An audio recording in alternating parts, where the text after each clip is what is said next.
اسلام آباد high court کے حکم کی روشنی میں وفاقی وزیر داخلہ محسن نقوی نے chairman P T I barrister Gohar سے رابطہ کر کے موجودہ صورتحال پر تفصیلی گفتگو کی۔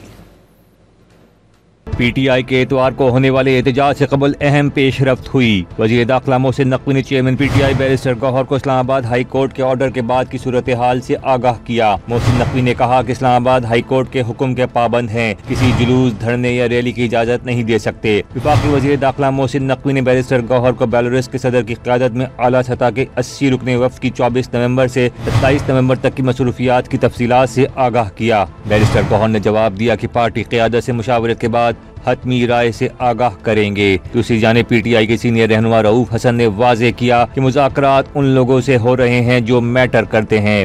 یہ اس لیول پہ ہو رہے ہیں جو شاید جو نقوی صاحب سے اوپر ہے، وہ لوگوں سے ہو رہے ہیں جو میٹر کرتے ہیں، لیکن ہم بھی عرض کر رہے ہیں کہ انہی سے مذاکرات ہو رہے ہیں۔ اگر نقوی صاحب نہیں ماننا چاہتے تو وہ ان کا مسئلہ، ہمارا تو نہیں ہے۔ یہ بھی کہہ دیا کہ مذاکرات آگے بڑھتے ہیں اور نتیجہ نکلنے کی امید بنتی ہے تو پھر سوچا جا سکتا ہے۔ ادھر لیگی رہنما رانا ثناء اللہ نے بانی پی ٹی آئی کی اسٹیبلشمنٹ کے ساتھ صلح ناممکن قرار دے دی۔ دعویٰ کیا کہ پی ٹی آئی کی محسن نقوی سے اوپر کسی سے مذاکرات نہیں ہوئے۔